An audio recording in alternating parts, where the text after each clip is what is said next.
Recently, Vin Diesel dropped a ton of details about the upcoming Fast 11, and let's be real, it's got the fandom buzzing. Preliminary filming is already in full swing, and in one video from the set, Vin teases yet another appearance by Brian O'Connor in this 11th part. The video shows Brian's iconic orange Toyota Supra Mk4, driven by Paul Walker.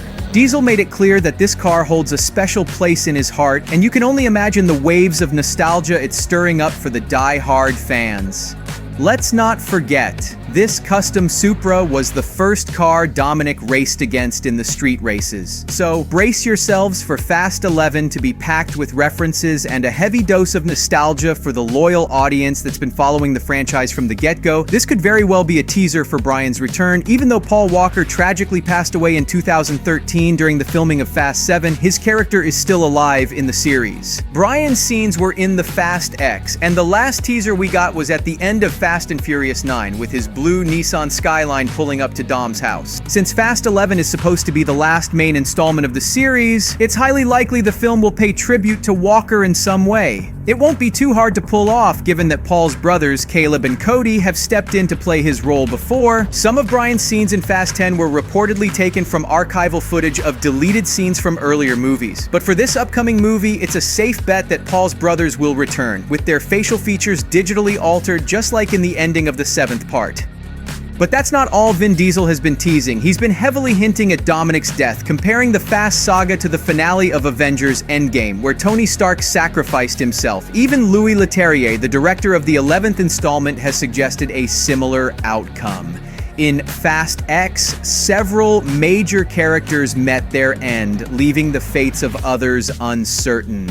Dante, the main villain, is driven by a desire to inflict personal suffering on Dom, ultimately targeting his closest loved ones. The ending of Fast X was left open-ended, making it unclear if Dominic will survive the events of the last part. The fact that Fast 11 is happening suggests Dom will make it through, but there's a strong case to be made that Vin Diesel's character will meet his end in the upcoming movie. Vin Diesel revealed that the original plan was to conclude the series with the 10th movie, but after seeing the impact of Marvel's Endgame, they decided to split the final chapter into 2 parts. This implies that Dom might sacrifice himself to save his family, mirroring the iconic conclusion of the Infinity Saga. While the MCU doesn't have a single main character, Iron Man was the face that launched the franchise, making Stark the pivotal figure. Similarly, over 20 years, Fast Saga has introduced many great characters, but it all started with Dom Toretto. If the authors kill off him, it would perfectly complement the ending of Fast X. Dom and his son Brian were left on a dam in Portugal, which was about to explode. It seemed like Dante had finally bested Dominic, but there's no doubt that father and son will survive these events. However,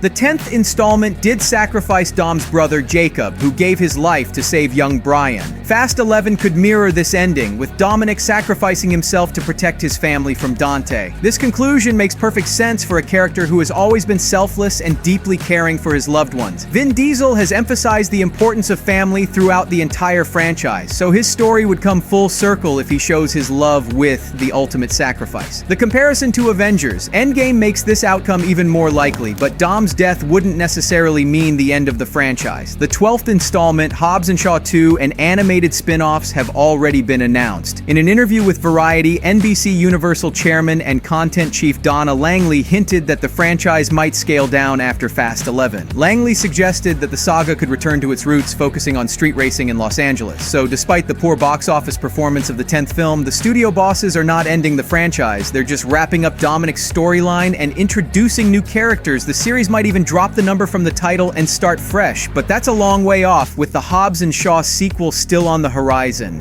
Dwayne Johnson is officially back in the Fast and Furious saga, despite the creative clash with Vin Diesel and Universal. The Rock has been given a more flexible schedule and even the ability to tweak the script for Hobbs and Shaw 2. This means he wants to act as a sort of producer and creative partner for the sequel, similar to his role in Black Adam. But we all know how his attempt with DC flopped, so let's see how he fares with Fast and and furious. There's even a mind-blowing rumor claiming that Hobbs will be the one to defeat Dante, played by Jason Momoa, and that the main villain of the 11th movie will be someone else entirely. This sounds bizarre, but it's supposedly a decision coming straight from Universal, who were not just unhappy with the box office numbers of Fast X, but also with Dante as a character. Some insiders say that Hobbs and Dante will be revealed as close relatives who grew up together, making the conflict in Hobbs and Shaw too personal, and bringing the film's tone back to what fans expect. If this rumor pans out, it could add a fresh twist to the storyline and reignite interest in the franchise.